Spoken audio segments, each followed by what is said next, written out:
Count your calories, cut your calories, and if it doesn't work, it's your fault. It's really just moronic. If you simply cut your calories, your hunger goes up. So you're gonna want to eat more. How do you get a 99.7% failure rate without the advice being bad? Dr. Jason Fung, the founder of intermittent fasting. He'll reveal the fastest way to lose weight with his 3 golden tips for effortless fat loss. Now, in the United States, we have a situation where 70% of people are overweight or obese. Is it really their fault? Each one individually decided to gain this weight that they didn't want? I don't think so. All these different things that go into behavior, and they're like, no, it's all about calories. The question is, why has that body fat thermostat, which is the one that controls how much body fat you carry, gone up? And the answer is hormones, right? So if you simply give somebody insulin, they're going to gain body fat. People who start fasting, they notice their appetite has just gone way down. So Dr. Fung, do you think a high-fat diet is good for weight loss? Any natural fats, I wouldn't be afraid to use as much as you want. Certain foods are more fattening than other foods. It's about much more than calories. And that's exactly what we're going to get into today. If you're trying to lose weight, chances are you'll fail. And it's not opinion, it's what the data shows. Because most diets don't work long-term, and that's not your fault. And it's not willpower. My guest today is Dr. Jason Fung. He has spent decades treating millions of patients with obesity and diabetes and studying insulin, fasting, and hunger. We're about to share the 3 golden rules of weight loss and 51 practical ways that you can change what we eat, how we eat, and why we eat, because this isn't just about hunger. So Dr. Fung, my first question. In your new book, The Hunger Code, you say that calorie restriction offers a 99.6% failure rate. So why do you think doctors, media, and bodybuilders still say to eat less, move more, and count your calories? Well, I think it's because, if you repeat something often enough, people assume that it's true. It's much like, for example, for decades, people demonized fat, right? So from the 70s to about the 2000s, foods like nuts and avocados and olive oil and salmon were considered really, really bad for you and leading to a heart attack until people started to realize, hey, when people eat lots of nuts and stuff, they have actually less heart attacks. So everybody believed it just because everybody kept saying it. So everybody assumed that everybody else must know. So it's this sort of self-perpetuating thing. And the thing about calorie restriction is that everybody's tried it. Like, I barely know a single person who hasn't done it, but has anybody been able to lose weight long term with it? Very few. And that's what the data shows. So that study shows the success rate in terms of getting to a normal weight primarily from calorie counting. This is through a very, very large sample size, and it jives with what common sense and your own personal observation has told you. People struggle to lose weight. And there's two sort of things. Either the advice to cut calories and focus on calories is bad, but the other alternative is that the advice is good and the people are bad, right? So there's, the reasons for failure are one of those two. And I think it's because the advice is bad for a number of reasons that I outlined in the Hunger Code and the Obesity Code. Whereas almost everybody else assumes that advice is good and people are bad, right? So that leads to all sorts of fat shaming and, so if you're overweight, you have weak willpower, right? And I don't think that's it at all. I don't think people have changed that much in the last 50 years. I think that advice to count calories, to restrict your calories, and this change to ultra-processed food has really caused this shift towards obesity, and it's not specifically their fault. But yeah, I think it's just because people repeat it so often. And it's really a matter of this sort of very sort of superficial, simplistic thinking that goes along with calories. The way I look at it is that you have to, if you want to really cure a problem, you have to get to the root cause, not to the sort of superficial cause, right? And there's a concept in logic called the 3 whys. which is that if you really want to understand the heart of a problem, you have to ask the question why sort of 3 times. So, for example, if you're to a child were to ask you, why do I have to go to school? A lot of parents would say, because you need to learn stuff. To which the child says, why do I need to know the capital of Uganda, right? How is that going to help me in my life? And the truth is that it's probably not going to help them in their life. And if they needed to know it, they could look it up in like 3 seconds. So that sort of first level understanding, that sort of first order of, why, trying to get to the root cause doesn't give you a satisfactory answer, right? So then you say, okay, so now you have to go to the deeper questions, right? So it's like, so why do I have to learn stuff? In which case you might say, well, you can get a better job. And then the child might ask the third why. Why do I need to get a better job? And it's like, because you'll make more money, right? And you'll be happier. So now the child can understand, hey, I should go to school now and I can make more money later, right? So that sort of makes sense. And it's the same thing with the calories, right? So the calories is sort of that sort of very superficial understanding. So if you say, why am I gaining weight? And it's like, because calories in is greater than calories out. And that is true. So then people, if you stop at that first why, that's the sort of superficial understanding, the sort of because you'll learn stuff answer, right? And it doesn't give you a satisfactory solution because you really haven't dealt with the root cause. So you might say, okay, so why is calories in greater than calories out?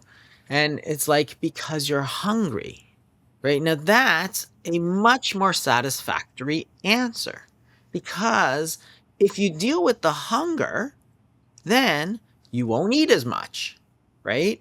But that's a more lasting solution. If you simply cut your calories, right? So you have hunger, you have calories, right? If you simply cut your calories, your hunger goes up. Now you're constantly fighting with yourself, right? You're eating less, but you're hungrier, so you're gonna want to eat more day after day, week after week, year after year, right? And it basically just fails because you're always fighting with your body. Now, if you consider, what if you're to lower hunger? Well, you would also eat less. But now look, you're not fighting with yourself constantly, right? And that's the lesson of Ozempic is that you got to focus on the hunger, not the calories. If you focus on the calories, you will almost always fail. And that's what the science has said.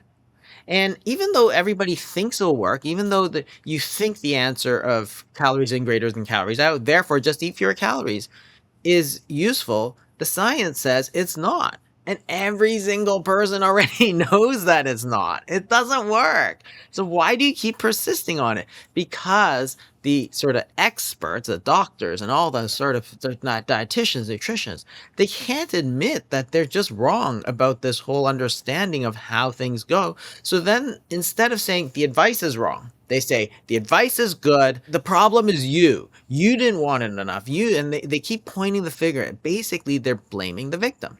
So instead of trying to get to this sort of deeper understanding of what's going on, they simply blame the victim, right? You need help. You need more willpower. You need somebody to help you. Like, no, the problem is the advice was just bad, right? How do you get a 99.7% failure rate without the advice being bad, right? And I always think that it's obvious that the problem is the advice, right? If you have, for example, a school and you have a classroom and one child fails. Well, maybe it's the child's fault. They are playing too many video games, right? What if 70 children out of those 100 fail? Would you say it's an individual problem? Or would you say that it's a systemic teacher learning environment school problem? Because now in the United States, we have a situation where 70% of people are overweight or obese. Is it really their fault? Each one individually decided to be, to gain this weight that they didn't want? I don't think so. The problem is more systemic. The problem is that the advice we gave was just not good. So if we get back to the third why, right? So the second why is is calories in greater than calories out? Well, it's because you're hungry. Then the third most interesting question in my mind is why are you hungry? Right? And that's really the focus of the book. And there's actually not one type of hunger. There's actually three types of hunger. There's the homeostatic hunger, which we think of as normal sort of hunger, but there's also hedonic hunger and conditioned hunger, all three of which play a key role in our eating behavior. Absolutely. I want to talk more about the hungers. That was a pivotal point, even for me.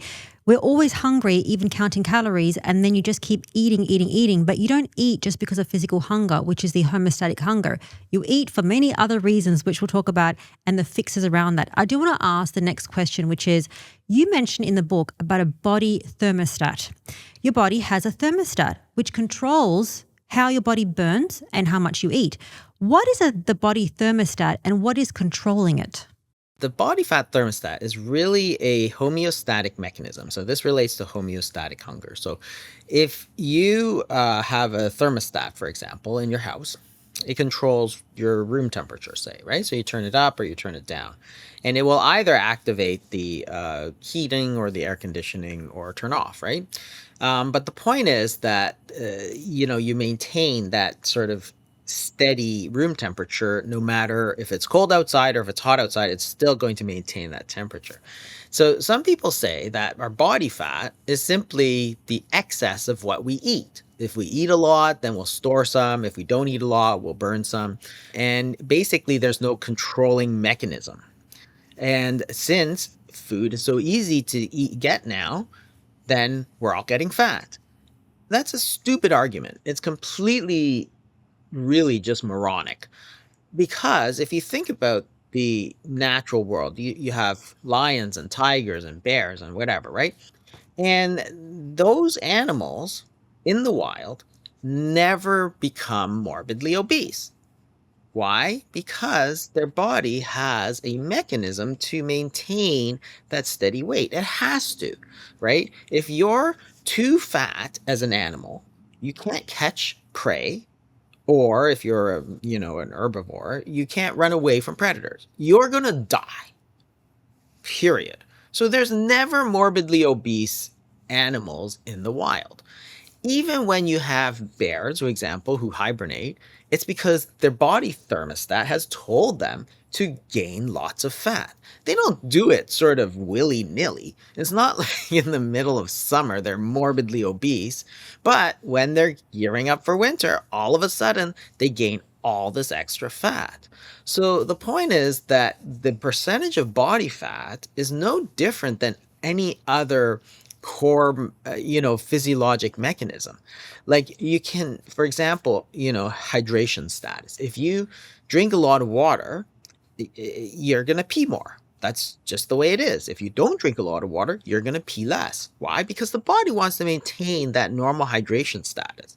You can't just say that hydration status is water in minus water out. Therefore, I must monitor and measure every, ounce of fluid that I drink. It's like, no, because there's a mechanism that adjusts it up and down. So if your body weight has gone up, the question is, why has that body fat thermostat, which is the one that controls how much body fat you carry, gone up? The question is not did I eat more calories? No, that's just the mechanism through which it acts. Just like the thermostat doesn't actually heat up the room or cool it down, it activates the heating or the cooling. This body fat thermostat, when it goes up, it tells your body you need to eat more, and it acts through hunger. It makes you more hungry, right? If it goes down, if your body senses that, hey, I've gained too much fat, I need to go down, it'll kill your hunger. And that's been shown experimentally for like 50, 60 years, right? If you force feed somebody a lot of food, they gain 10 pounds because you force fed them. Well, what happens when you stop the experiment is that their hunger goes away for like weeks and weeks and weeks until they lose that weight. So the hunger goes down, but that's the mechanism of how it works. But it's this thermostat that goes up and down that you need to control. So if the room is too hot, for example, the room thermostat, you don't say, well, why is heat greater than heat out, right? That's a stupid ask. You'd ask, why did somebody turn up the thermostat, right? So it's same with the body fat. So instead of saying where about calories in, calories out, that's just a mechanism, right? If the body fat thermostat goes up, it's going to increase hunger. You're going to eat more. If you still don't eat more, it's going to ramp down your metabolic rate, right? So if you ramp down your body metabolic rate, you're going to burn less and still gain that body fat that you're telling the body fat to gain, right? So that's why people say, well, I'll just eat fewer calories. Well, that's not going to work. The problem is your thermostat's up here. You're not eating because you got great willpower. So your body reduces how much it burns and you still gain that body fat. And guess what? This happens every single time. Every scientific study shows it. If you simply cut calories, what happens? Your metabolic rate goes down and you still gain that weight. So the question is, what brings it up and down? And the answer is hormones, right? So certain hormones are going to raise and some are going to lower. So if you take insulin, for example, and you simply give somebody insulin, they're going to gain body fat because that raises the body fat thermostat. You give them cortisol, raises it up. If you give them GLP-1, for example, which is like the drug Ozempic, well, that's going to lower the body fat. If you stimulate the sympathetic nervous system, that's going to lower it, right? So again, we have drugs that stimulate the sympathetic nervous system. Nicotine is a classic example. What happens when you smoke? You lose weight. Why? That's been shown for 50 years. But why? Why is it that you lose weight? Because your hunger goes down. Same with other things that stimulate the sympathetic nervous system. So the old drugs, speed, for example, amphetamines, they cause weight loss. So does, crack and stuff. Now, they're not good for you. I'm not saying they're good for you. But what I'm saying is that those drugs used to be called anorexians. Anorexia related to loss of hunger, right? In other words, these drugs, which stimulate the sympathetic tone, reduce hunger.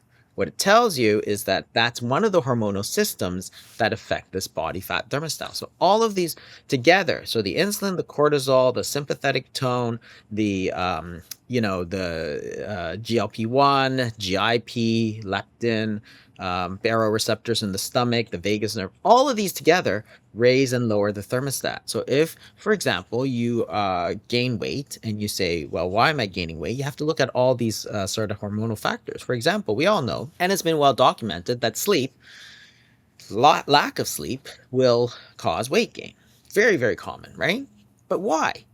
Lack of sleep does not have any calories. If you're focused on the stupid calories, then you're going to say, well, lack of sleep has no calories. Why would it cause weight gain? And the answer is the lack of sleep increases your cortisol, which raises your body fat thermostat, which goes and tells you to eat more. So you get hungry. And then somebody says, aha, you're eating more. It's like, yeah, but why? Always focus on the why. Like, don't just say, you're eating more, please eat less. Like, that's just stupid. That's just like saying, oh, it's too hot in here. Let's, turn on the air conditioning. Meanwhile, your thermostat turns on the heat. Now you're always fighting with each other. And it's the same idea, right? So the point is that your body has this sort of homeostatic mechanism. Every single system in the body has a homeostatic mechanism. Body temperature is maintained, right? The hydration status, your electrolytes. If you eat more sodium, you're going to pee out more sodium, right? You go into a bright room and your pupils will dilate. You go into a dark room and they'll shrink, right? Every system in our body has to maintain that nice natural level that we want it to be. And there's ways that we sort of activate, mechanisms to activate to bring it back down. And it's no different than body fat because that's a crucial aspect of survival in the wild. We've evolved to have this normal level of body fat.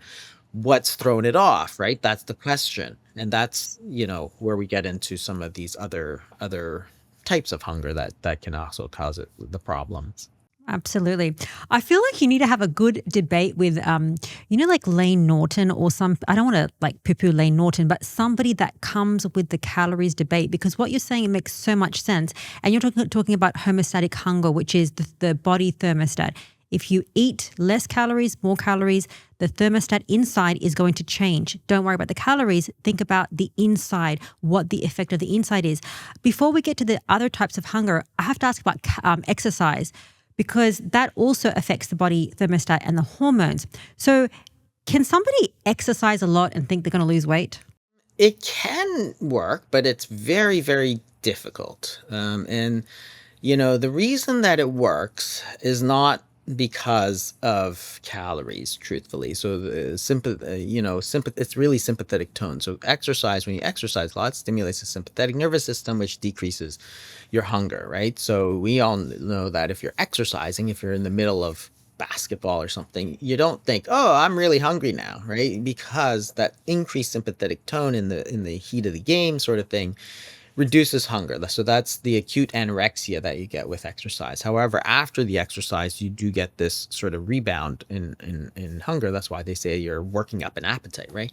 So the point is that if you do sort of really a lot of exercise, like hours and hours a day, then yeah, you're going to affect your sympathetic tone, which is going to have decrease your appetite and stuff. The problem with exercise is, one, if you don't do a lot of exercise, then you're going to you're just not going to burn very many calories, right? So you do half an hour a day, 45 minutes a day, it's going to be like 150 calories, right? I don't know if you've ever gone on those treadmills. I have a watch. I'm not wearing it now, but it's crazy. I do weight training 3 times a week. I walk 7,000, 10,000 steps. That's not the calories. It's the health. But do you know, if you try to like look at how many calories you burn, it's like 200 calories. Like, well, I can just eat that in 2 slices of bread. Not saying I eat bread, but yes. Yeah, it's incredibly slow. Now, as Dr. Fung mentions, if you want to lose weight and keep it off, it's not about the calories. It is about what's happening inside your body. And the first step is to lower your insulin by dropping the carbohydrates. And here's one thing that you might notice: some side effects like low energy, nausea, headaches, and even cramping. But here's a really easy way to fix it. Be generous with your salt. Try using at least 5 grams of high quality salt every day. But if you still don't feel your best, try adding in electrolytes, one that has sodium, potassium, and magnesium, because this is so important for your brain and how your body functions. And that's why I am so proud to have Element as a sponsor of today's episode. Now, I like to use a high quality supplement like Element because it has a proven science-backed mix of sodium, potassium, and magnesium without anything artificial, and there's no preservatives. And I personally like to use the raw, unflavored option. It's a teal color every day, and it has a lovely salty taste. I put that in my morning coffee, and I also put it in my water. And right now, Element is offering my viewers this free sample pack on every order. So you're going to get 8 single servings of Element to try for free. So if you want this, just head to drinkelement.com/the Primal Podcast. Your body, as you increase exercise, you are going to burn more calories, but your metabolic rate is going to go down, right? And that's because your body becomes more efficient, which is generally good, right? So if you exercise a lot and you're really in good shape, what happens? Your heart rate's slow, right? Everybody's calm and relaxed, right? Because your body's actually reducing the number of calorie burn. So it's become more efficient, which is good, but you're also not burning that many calories. So they've done a study where they've shown that if you increase anywhere past about 2,500 calories, you can't really go more than that in terms of total, um, loss of like energy expenditure, because what happens is that it sort of plateaus at about 2,500. So as you do more and more exercise, your metabolic rate goes down and down. It's not a bad thing, right? So exercise is clearly a good thing for everybody to do. It's just that it's not that efficient for weight loss because of this sort of, again, it's this homeostatic mechanism. Your body doesn't want to keep burning calories during exercise because it's going to use too much, right? So it's going to try and rein that in because the body is smart, right? And, people who sort of focus like excessive, like only on calories, right? I always think it's not that they're wrong. It's that the answer is very simplistic. It's sort of like it's back to the 3 whys, right? It's like if I were to ask you, why did the Titanic sink, right? Most people would say because it hit an iceberg. That's actually correct, but it's the wrong answer. And it's because if you say the Titanic hit an iceberg, so therefore I'm going to tell everybody in the future, don't hit icebergs, right? Well, that's good advice, but it's pretty moronic, truthfully, right? The answer to the Titanic question is, why did the Titanic sink? It's like, because it hit an iceberg. But then you have to go again into the 3 whys. You say, why did the Titanic hit an iceberg? Well, it's because it couldn't avoid it, right? And why couldn't it avoid it? The answer then is because it was going too fast, right? So the solution, what you want to tell future captains is you need to slow down, right? You don't need to tell them, don't hit icebergs, right? So the whole calories thing is sort of this very while it's correct, it's superficial, right? And telling somebody to eat fewer calories is like telling people don't hit icebergs. It's like, that's not very good advice. It's not helpful in any way. Whereas telling somebody to slow down in, bad weather is very useful advice to avoid hitting. So, the problem with talking with people who are, so steeped in this calories only thing is like, one is that they are correct, just like the don't hit icebergs, but they don't understand that they're seeing the problem at the shallowest sort of first order level and not getting to the deeper problems, right? And they're generally sort of aggressively sure of themselves, right? It's thermodynamics, right? It's like nobody's breaking any laws of thermodynamics. What we're saying is that if you don't deal with the hunger, you're not going to deal with the actual problem. The problem of overeating is really the problem of overhunger, right? And it's like, and they're saying, if you eat less, you must lose weight. No, that's absolutely incorrect. If you eat less, you could either lose weight or you could burn fewer calories. In either way, it's a balanced equation. So remember, a calorie deficit can never exist, right? The energy balance equation is a balanced equation. That is body fat equals calories in minus calories out. That is true, right? But there's three variables that must balance. So no deficit can ever exist. If calories in is greater than calories out, yes, body fat must go down or it must go up. However, if you simply reduce the calories in, you can affect either of these other two variables, right? So either you will, if you increase calories in or decrease calories in, so you're going to eat less, you're either going to decrease body fat or you're going to decrease energy expenditure.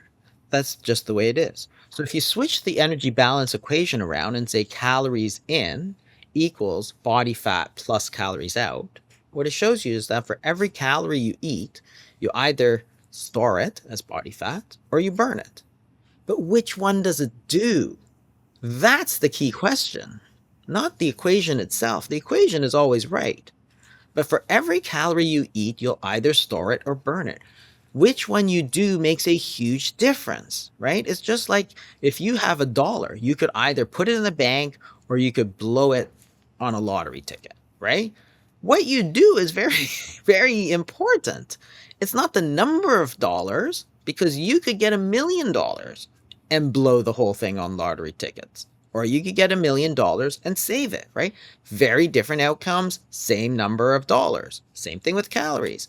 If you take a lot of calories, you can either store it as body fat or you can burn it as energy. Which one it does depends on your hormones, not on the number of calories, right? And so it's often pointless. I find it often pointless to talk to calories people because I find that they haven't actually thought out the problem. Anybody who sort of just is all about calories, I always think you actually haven't understood the problem. So it's really difficult for me to talk to them because they don't understand where they sort of just fell off the rails sort of thing. They just don't understand the whole problem. So therefore they're always like thermodynamics, calories in, calories out. It's inevitable. It's like, no, it's not. You're understanding they're understanding the problem incorrectly, right? They're at the don't hit iceberg sort of level of thinking. Yeah, I could understand that. I wasn't saying to have a debate, but I guess it would be quite interesting because it just makes a lot of sense when you just mentioned the whole calories thing, the food thing, fix the body thermostat, totally makes sense, and the exercise thing. As a side question, it wasn't in your book, The Hunger Code, but do you think then that following a low insulin lifestyle, like low carb, carnivore, keto, does that work because it's fixing the body fat thermostat? Yeah, because insulin is one of the major ones. Now, carbohydrates is part of the issue, right? So if you eat more carbohydrates, you're going to stimulate more insulin, right? So again, for every calorie you eat, you can either burn it or store it, right? If you stimulate a lot of insulin, you're going to store it because that's what you told the body to do. So certain foods stimulate a lot of insulin and certain foods don't stimulate a lot of insulin. So what happens, right? Well, in one case, so say you eat white bread and jam, for example, so almost pure refined carbohydrate in the morning, you eat it, your insulin spikes way up, so you store all these calories. So you say you take 800 calories, 500 calories of white bread and jam. Your insulin spikes way up. You store all this into your body fat. Well, by 10:30, you're just ravenous. Why? Because you have no energy. You're looking around for a low-fat muffin, right? So you get your low-fat muffin, again, pure carbohydrate. Insulin goes way up. All those calories go right into your body fat. And by lunch, you're ravenous again. Why? Because that's what you told the body to do. Now, for example, you eat steak and eggs in the morning. Well, what happens? You don't stimulate a lot of insulin. The calories are floating around. You have plenty of calories to use for energy, and you're not hungry at 10:30. Everybody knows this. So why would we pretend it's different, right? So say you eat 800 calories of steak and eggs in the morning. You're good until lunch, maybe even until dinner because you're so full, right? Why? Because you didn't store those calories. Now you drink, say, an 800 calorie frappuccino, same calories. What happens? Well, you could eat right away, right? Because you didn't create any satiety. Why? Because all of those calories sort of went right into storage. So you're not full. In the case of the steak and eggs, you left all those calories out, you didn't store it, so you're not hungry.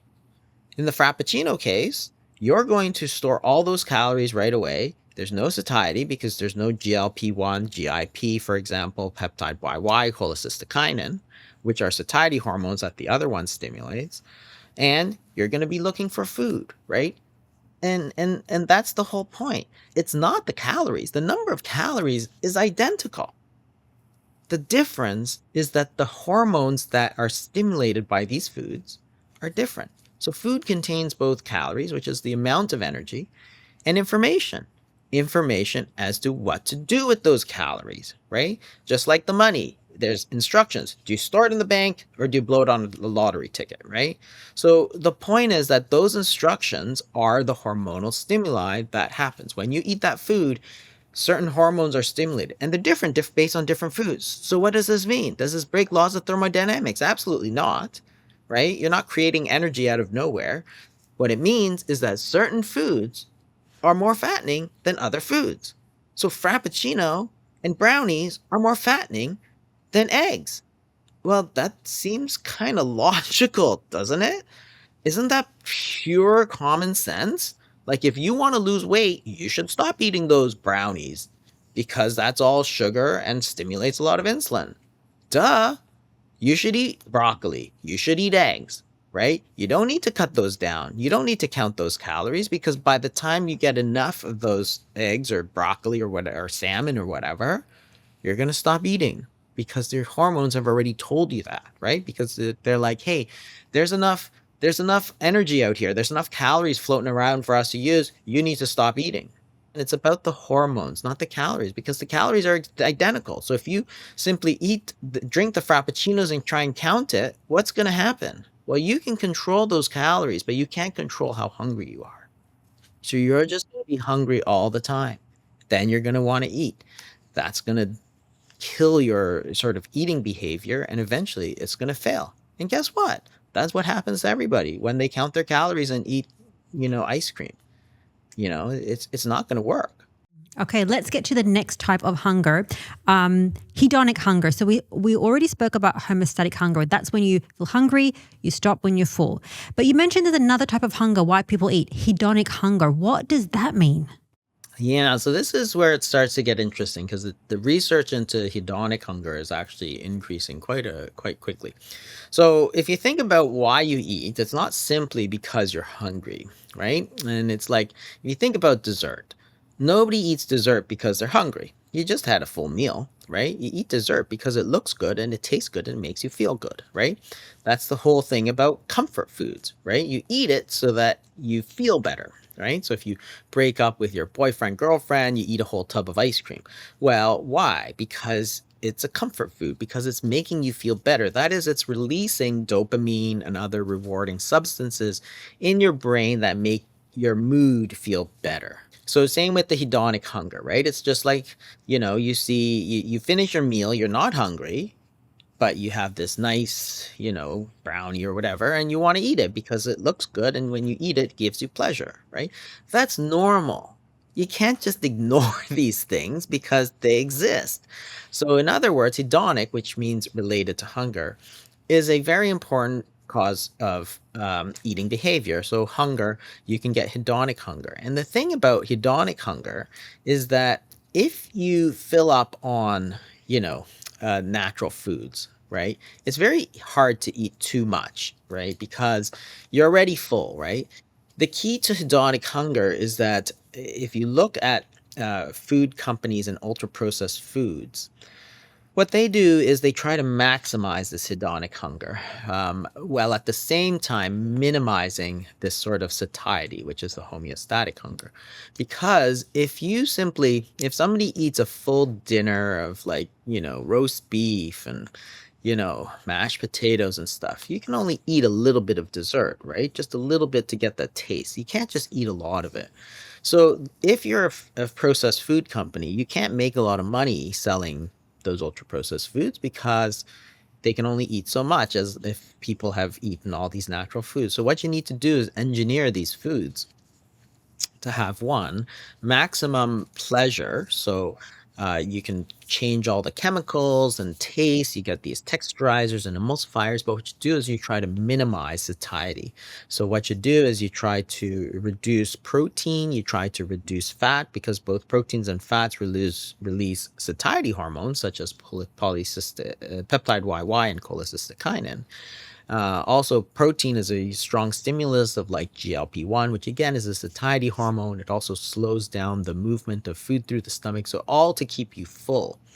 If you want to sell a lot of food, you want sort of all these chemicals, all these textures, all these, things, but also make it very easy to eat and create no satiety. So, if you think about snack foods and cookies and Cheetos and stuff, right? Cheese puffs and stuff. Well, they have almost no satiety. You can go through a whole bag. Like, it probably wouldn't be difficult to eat a whole bag of cookies, right? You buy a bag of cookies. Like, I could probably eat them. I won't, but I could, because they just don't have any satiety. You can keep eating them, right? Compare that to, beef or eggs or natural foods. They have natural satiety mechanisms. But because these ultra processed foods have been engineered, not deliberately, they've been engineered to maximize profits, which means increase rewarding potential. So you get these, you eat these foods and the dopamine sort of spikes way up. And there's different ways they can do that, and minimize satiety so you can eat lots of them, right? And that's the key to the ultra processed foods. And that's why they're so dangerous, because you can keep on eating them, and you're never satisfying your homeostatic hunger while you keep going with the hedonic hunger, right? So you're feeling, you get the pleasure of eating those ultra processed foods, and then people say, what, you go to the nutritionist and say, oh, it's all about calories, just count your calories. No, the problem was not the calories. The problem is that the ultra processed foods are working on your hedonic hunger while not satisfying your homeostatic hunger, which is a recipe for sort of disaster. And that's why, if you look at the United States and United Kingdom, ultra processed foods are somewhere around 70% of the diet. And what's happened in that time? Well, obesity has spiked way up. Now you look at a country like Italy, where the percentage of ultra processed foods is much lower. I think it's around 20-ish percent. And they love food there. They're famously in love with their food, right? Their pastas and their focaccias and all that stuff. But they're not eating ultra processed foods, right? So while they may have these sort of insulin stimulating effects, they're still getting the satiety effect, and they're not getting the same, problems that you see with the ultra processed foods. But the problem wasn't the calories, right? The problem was the processing. And sometimes the stimulation of hedonic hunger actually flips into food addiction, which is another area of tremendous research in the last 10 years. And people at first think, hey, that's crazy. You can't get addicted to foods. It's all natural. It's like, that argument just doesn't hold. You know, yes, ultra processed foods are derived from natural foods. Well, nicotine smoke is derived from tobacco plants, and marijuana is derived from the marijuana plant, and morphine is derived from the poppy, which is a plant, right? So just because it's natural, it doesn't mean you can't get addicted.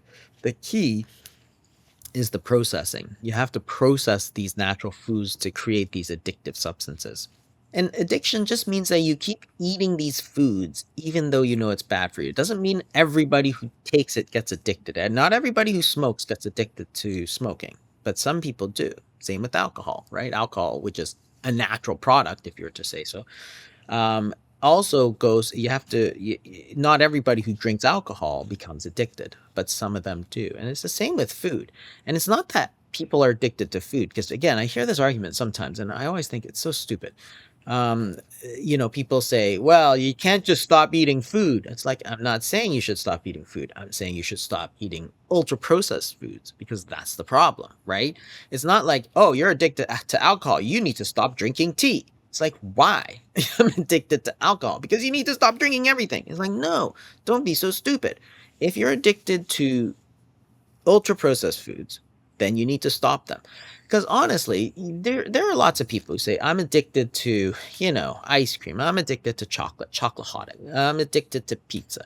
I'm addicted to this. Does anybody say, I'm addicted to eggplant? No, not really. I'm addicted to beef. No, nobody's addicted to beef because beef is delicious. I'm addicted to sushi. Like, I love sushi, right? But I'm not addicted to it. It's not like I'm not going to keep eating, raw fish until I become morbidly obese. But if you've ever watched those TV shows like, My 1,000 Pound Life, or, those shows on television, you see that these people are clearly addicted. They can't even walk, and yet they can't stop eating. Why? Because they're addicted. That's it. That's the answer. Now, if you have an addiction, you need to treat the addiction, right? You can't just say everything in moderation. Would you say to a person who's addicted to heroin, oh, just use heroin in moderation, right? Somebody who's alcoholic, just have a little bit of alcohol. Like, that's a recipe for falling off the wagon. You know that, right? Like, don't be such an idiot. The point is that if you have a food addiction, then you need to treat it with abstinence and support, right? That's the whole idea of Alcoholics Anonymous and stuff, right? Support, community support, peer support. That's how you treat it. You don't treat it by saying to somebody, oh, you should have, a little bit of heroin. Then it's okay because you've moderated it. And if you can't control it, well, you need more willpower. No, it's an addiction. Treat it like an addiction, right? You need to say, if you're addicted to ultra processed refined carbohydrates, you need to cut them out, because as soon as you get them, it's going to trigger you to want them, and you're going to take them, just like alcohol or heroin or any of these other addictive substances, right? So all of these topics, which are sort of new, or there's a lot more research. There's a Yale food addiction score, which shows that like 20-30% of these overweight people are actually addicted to foods. So treat it like an addiction. Otherwise, you'll never be successful any more than alcohol. Take it in moderation. You'll be fine. Just use willpower. It's like, no, you can't just use willpower. It's an addiction. Yeah, that doesn't really work. But it's very well known that if you have alcohol addiction, obviously go to AA. But what about food addiction groups? So that goes to hedonic hunger and golden rule number 1 of the hunger code to lose weight. Avoid ultra processed foods. Yeah, to the extent you can. Yeah. So try to avoid the ultra processed foods. But I do want to, under that, you mentioned certain things in your book. So avoid refined carbs, eat foods in their whole form, which you mentioned. I want to ask you, you mentioned avoid naked carbs. What are naked carbs? Naked carbs are when you take refined carbohydrates by themselves. And it really gets to more of the homeostatic hunger, which is that sort of insulin spike. Because, the way that the body works is that the speed that you absorb substances makes a big difference. So if you take carbohydrates, so remember, carbohydrates are chains of glucose. You take that glucose, you chop it up, and then it goes into your blood, and your blood glucose goes up and your blood insulin goes up. So the point is that if you have a refined carbohydrate and it gets absorbed into your body very quickly, then you're going to get a very quick spike in glucose and a quick spike in insulin. If you slow down how quickly that glucose is absorbed, then you're going to get a much slower rise in glucose and much lower rise in insulin. So the speed of absorption is important because, and it's the same again for all substances. So if you look at tobacco smoke, nicotine, you smoke it. Why? Because it gives you a very quick uptake through the pulmonary vessels into the bloodstream. So therefore, you get this big, huge spike in nicotine, and that's what's addictive about the whole thing, right? So you could eat nicotine, but it's far less effective.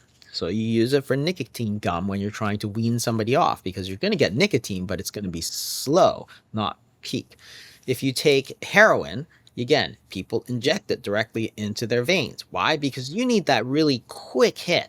You could eat heroin, but it just doesn't do much, right? Marijuana, you smoke, like there's everything. Again, what we're trying to do is fit sort of weight gain into the normal human physiology, as opposed to trying to separate it out and say, well, everything is irrelevant other than calories, which is sort of the dominant scientific hypothesis, which is bizarre to me, right?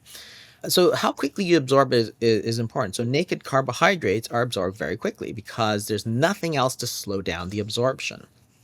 If you eat naked carbs, which is carbs by themselves, so white bread and jam, for example, or a muffin or something, what happens is that when you eat those foods, it doesn't go into your bloodstream. There's a process of digestion, then absorption, which affects the hormones, which affects your weight, right? So everybody thinks it's, oh, calories, weight. No, it's foods which contain calories and stuff, digestion, absorption, hormones, and then weight. And if you understand better, you can do better. So the point is that if you take a mixed meal, that is, if you eat vegetables first and then carbohydrates, when you eat those foods, it gets mixed around in the stomach, right? So and then it gets held there as a reservoir, and then it shoots out little bits into your intestine for absorption. If you eat pure carbohydrate like white bread and jam, what's mixing in the stomach is basically all 100% carbohydrate. So then what comes out into the small intestine for absorption is basically carbohydrate. If you were to eat vegetables first and say vegetables and chicken and then eat the bread, when your body mixes it all up in the stomach, what comes out is like a little bit of chicken, a little bit of vegetables, and a little bit of carbohydrate, right? So the absorption is just much slower. So they've done a study where, for example, they've changed the food order where somebody eats sort of carbohydrates first, then the chicken and vegetables. And then they switched it where they eat the chicken and vegetables first and then the carbohydrate. Turns out you lower the insulin levels by like 20-30%. So eating those naked carbs means that you're basically giving yourself this really quick hit in terms of glucose and insulin, which can actually be quite addictive, actually. And that's why, a lot of people love to eat potato chips and all this stuff, right? And because you get that quick hit in glucose, you get this massive spike. So you feel that sort of energy and all that sort of stuff. But it's not good for you because you get this massive spike in insulin, which causes you to basically store all that as body fat, right? Insulin tells your body to store body fat. It's not a it's not a bad hormone. It's just a natural hormone. It's just that you've eaten ultra processed foods. And if you think about the traditional way of eating foods, like you eat them all together, right? You don't eat them separately. You don't have snacks where you just have carbohydrate. You have meals where you have a bit of protein, a bit of vegetables, and a bit of carbohydrate, right? So that's one of the ways that you can alter. Even though you're taking carbohydrate, you can alter how much insulin is released. You can alter the speed of absorption, which influences the sort of physiologic response or how your body responds to those carbohydrates, whether or not it stores fat, because you're changing the insulin secretion.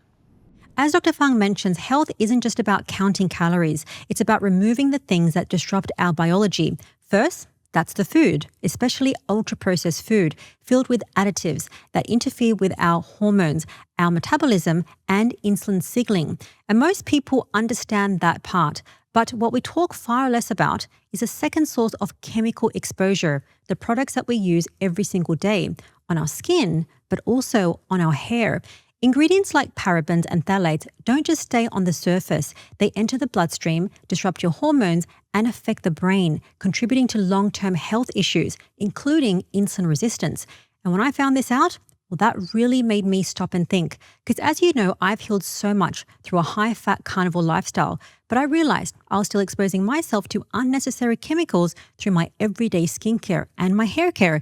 And that's why we created the Primal Tallow Balms and Soaps, and why we've just launched our all in one shampoo and body bar. Everything that we make is completely chemical free using 100% grass fed, grass finished tallow that naturally is rich in vitamins A, D, E, and K2 without the preservatives, no artificial fragrances. There's just ingredients that your body recognizes. And I've been using the unscented shampoo and body bar every day. It gently cleanses without stripping the skin or my scalp. And honestly, it has been a game changer. And if you're in the US, our USA store is now open, which means faster shipping and lower prices. And for the next 14 days, the Primal is offering up to 30% off our new shampoo and body bar. Just use code SHAMPOO at checkout or just head to theprimal.com/shampoo. There's also a link in the first line of the description. So my next question is golden rule number 2, which is fasting. Just don't eat all the time. Why is that so much better than calories? That was so fun in your book. Just don't eat all the time. It's normal. It is normal, and it's always so strange because when I wrote the complete guide to fasting, everybody thought fasting was like the worst thing you could possibly do. I'm like, the very word breakfast, break fast, means that you must be fasting because you can only break your fast if you're fasting, right? It's part of the natural order. So the whole idea with fasting is that it affects a number of things, right? So you have homeostatic hunger, hedonic hunger, and conditioned hunger. So ultra processed foods affect sort of all three of those. Homeostatic hunger because it doesn't create any satiety. It has the ultra processed foods, has a lot of hedonic, and it's very habit forming too, right? So you get conditioned so that you sit down in front of the TV and you suddenly want snacks, chips, cookies, that sort of thing. Always highly refined carbohydrates. You don't sit down in front of the television and go, ooh, I should really eat a piece of salmon, right? It just doesn't really happen.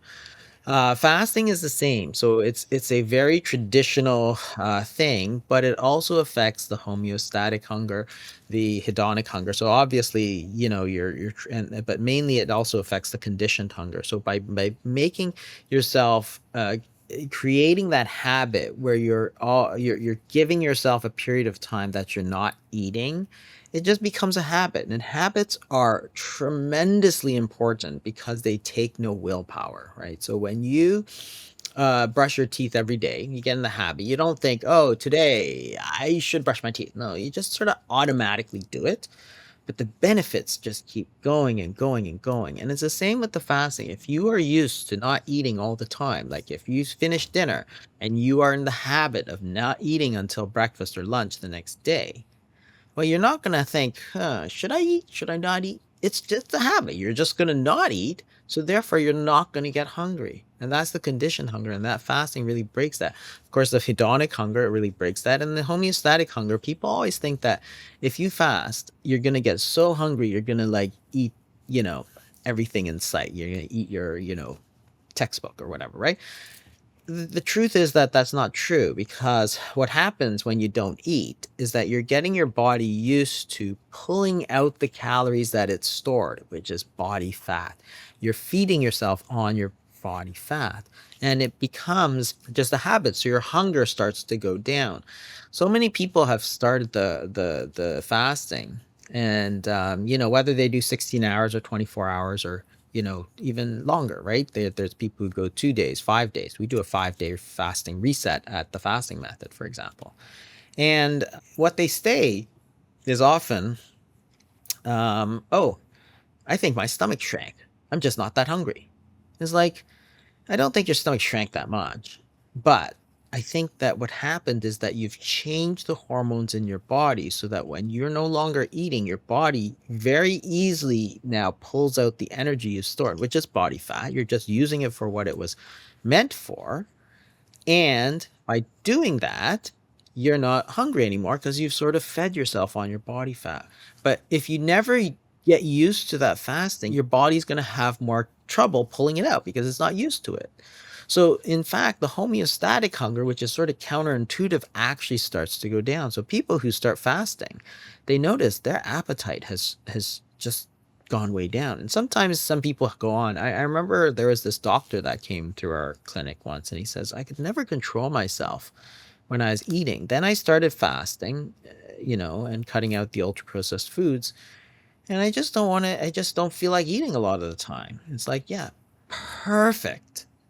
Now you're losing weight by working with your body instead of against your body. Because you imagine those calorie counters who are like, just cut your calories. My hunger skyrockets. And it's like, why did you fail? Because you have no willpower. It's like, no, no, because you never fixed the ultimate problem, right? By cutting calories is the don't hit icebergs advice, right? It's useless. It's like you got to fix the hunger. And so the ultra processed foods and the fasting are a key component. And these are not new rules that I just came up with. They're actually the oldest rules probably ever. You could ask your grandmother. You could ask anybody's grandmother. They would say if you're to, ask them how to lose weight, it's like one, don't eat all the time, and two, eat natural foods. Get rid of the junk foods, get rid of the snacks, right? That's the oldest advice in the book. Why? Because it's probably the most correct. This whole calorie counting advice has been around for 50 years, but the fasting advice has been around for thousands of years, right? It's mentioned in the Bible, for example, right? So therefore, at least a minimum of 2025 years old, this advice. And so, there's this Lindy law, which is a term coined by Nassim Taleb, which is that for non-perishable things, the longer something survives, the longer it will likely survive because it's proven its worth, right? So the point is that if you have advice that comes from thousands of years ago, it's still likely to be relevant now because it was probably good advice, right? Don't eat ultra processed foods, don't eat all the time. Very simple, very old advice. I want to ask the question, which is very different. So, in the hunger code, it's very different from the obesity code for one reason. You focused also, along with the hunger, the three types of hunger, but mindset and habits is so important, and the community of who you're around, your environment. Why is that so important as well? Yeah, I think that that's the sort of most important thing that we don't talk about for weight loss because it really all depends on your community. People, I think, underestimate how important it actually is. And this is not just your friends, that's the microenvironment of your friends and family, but also the macro environment. So the thing is that if you look at people who move countries, for example, so that's an example where you take an individual and move communities. If you take a Japanese person in Japan, the risk of obesity is extraordinarily low. It's one of the lowest in the world. Now you take that Japanese person and plunk them down in San Francisco. Their risk of obesity just skyrockets almost as soon as they get there. And by a couple of generations, their risk of obesity is no different than the average Americans, which is, three, four, five times that of a Japanese person in Japan. So the point is, it's not the individual, it's the environment. If you look at, somebody whose best friend becomes obese, their risk of obesity goes up by like 171%. If you take military families and you move them into a place that has a high obesity rate, their rate of obesity immediately goes up. Why?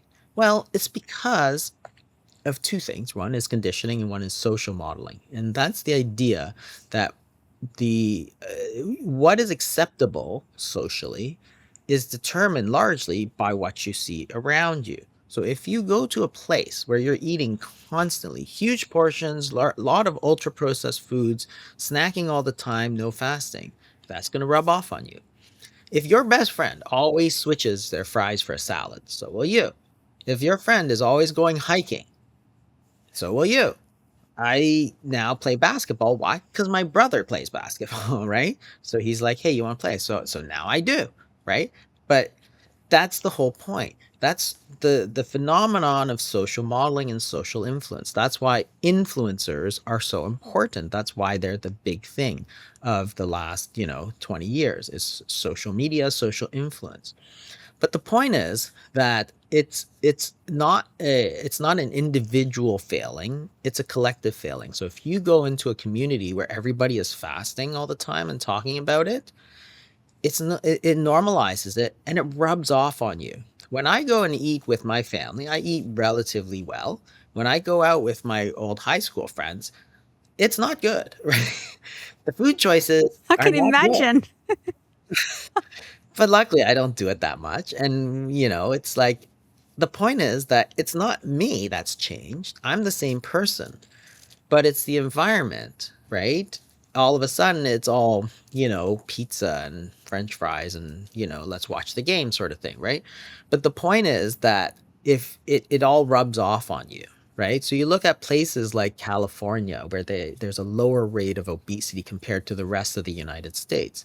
They also really emphasize fresh foods and natural foods and whole foods. California cuisine is sort of fresh and local. You go to a place like Colorado, which is in the mountains, and a lot of skiing, a lot of hiking. It rubs off, and their obesity rate is much lower. So it's not the focus on the food, for example. It's focus on getting outdoors. So there's less. But what it means is that your environment is actually a massively important risk factor for weight loss or weight gain. Where you live influences how much you weigh.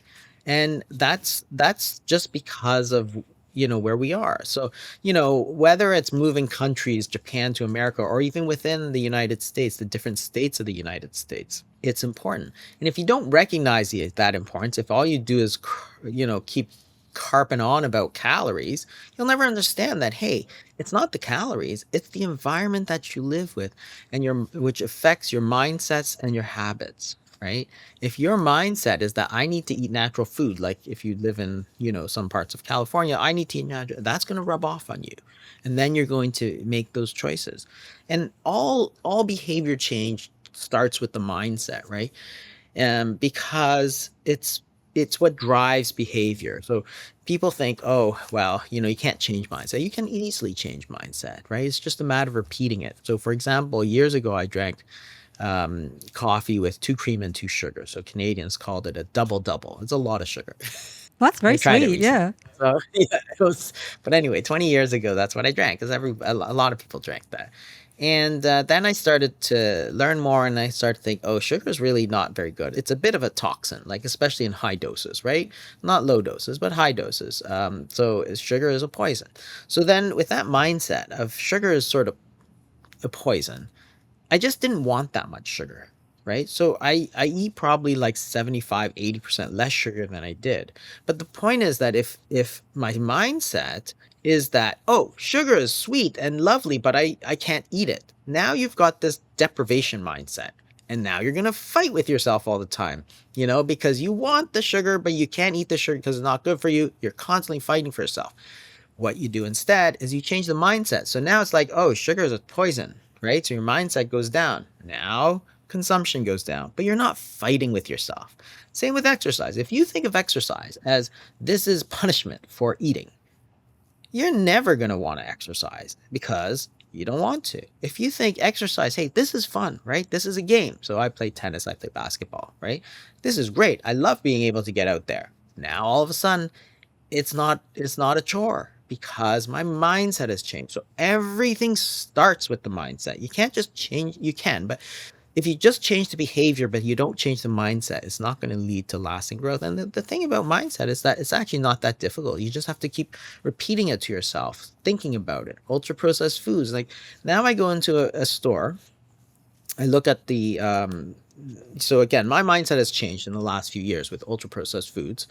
I think, a lot of these chemicals that are in the ultra processed foods are toxic. Like I think that they are. They mess with our hormones and therefore they're sort of toxic. So now I read an ingredient list. I'm like, whoa, carrageenan gum, xanthan gum, guar gum, this, that. I'm like, whoa, that's really toxic. So now I just put it down. Whereas before I might have said, ooh, you know, this nice, boxed food is delicious. Now I'm like looking at the ingredients.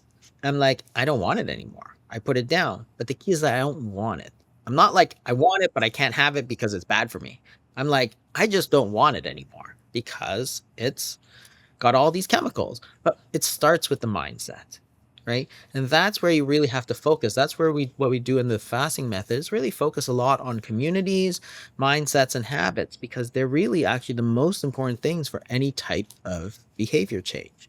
Who do you think in the fasting method is your biggest success story? Given everything that we've spoken about, so it's not just fasting, it's doing the mindset change, it's the homeostatic hunger, everything. Who is your biggest success that you would say, oh my God, amazing story?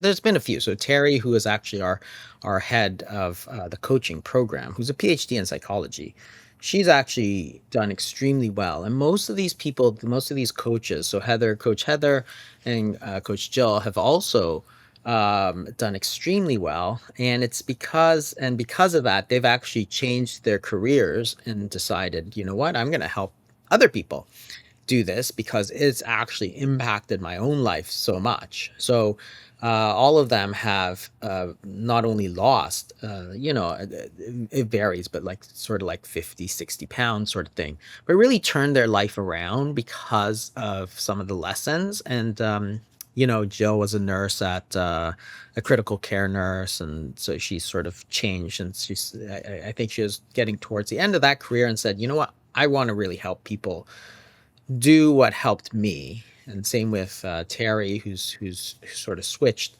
and also Coach Heather. So all three of them like just blow me away with how much they've improved, and two, really with their dedication, because they've really changed their careers to help other people do what's helped them.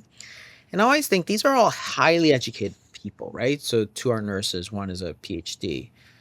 That information, it's not that they're uneducated and stupid.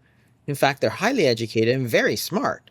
But that information wasn't available to them. Why? Because if they just listened to the experts, all the message that they would have got is that count your calories, cut your calories, and if it doesn't work, it's your fault.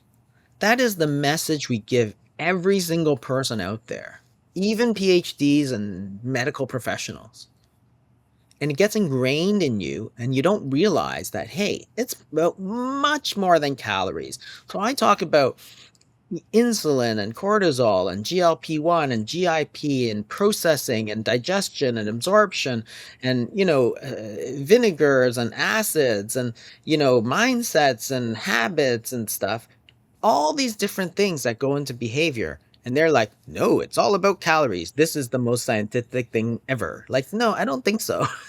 It's a huge, multifaceted, multifactorial disease. And if you don't understand all the factors, you won't be successful in guiding your own weight loss. For one person, it might be food addiction. That is the problem. For the next person, it's mindless eating. For the next person, it's insulin and refined carbohydrates. You can't treat everything, right? If you have food addiction, treat the food addiction. Don't just say eat fewer calories, right? You think about the problem like this, right? And this is the whole expert problem, which is that to the man with a hammer, every problem is a nail, right? So it's like food addiction, eat fewer calories, ultra processed food, eat fewer calories, refined carbohydrates, eat fewer calories, mindset problem, eat fewer calories, right? Environment, eat fewer calories. Like, how is every single answer eat fewer calories? Like, how can that possibly be? There's hundreds of different factors that go into weight loss and weight gain, because that's human physiology. That's how the human body works.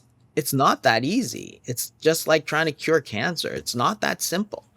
So weight loss, weight gain is this very complex web of, hormones, behaviors, dopamine, there's neurologic behaviors, there's sleep, there's this, there's that. And yet every single answer is eat fewer calories, right? Yeah, okay. Okay, I've got a quick fire game for you. You have to give a 1 or 2 word response, okay? Are you ready? What do you think is the best meal to skip? Dinner is probably the best. The easiest is probably breakfast. That was more than 2 words. Okay, that was good. Next question. What is the best fasting window for beginners? Breakfast. Okay. What is the best foods that people should eat in their fasting window that are low insulin? You can list 5 of them. Best foods. Best foods would probably be like large, bulky vegetables. So leafy vegetables like leafy green vegetables, chia seeds are very good as well. What else? Meat? Yeah, obviously in the fasting window you don't want to, but when you're breaking a fast, then any natural foods is probably fine. Okay. And what do you think about a healthy, high-fat diet to eat? Like, for example, you eat normal healthy fats in meals like nuts and eat butter like when you're cooking and coconut oil in some meats and vegetables. Is that kind of healthy? Absolutely. You shouldn't be any natural fats. I wouldn't be afraid to use as much as you want. Okay. Final question. If somebody's like, Dr. Fung, I have failed at everything, what is your last words of wisdom for them to take action right now?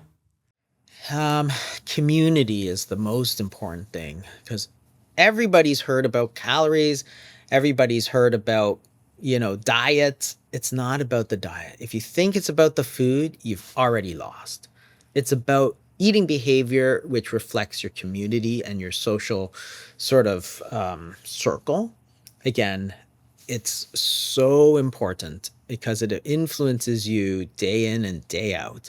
So community, find yourself that community where you're going to be able to succeed, right? And for me, it's like eating with my family, not with my high school friends day after day, right?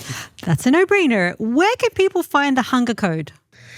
You can really get it anywhere, and it's on sale in March 2026. So anywhere, Amazon, Barnes and Noble, anywhere. You can also go to my website, drjasonfung.com, to find links to pre-order or order. Perfect. I'll leave the link in the description. Dr. Fung, thank you so much for your time. Thank you.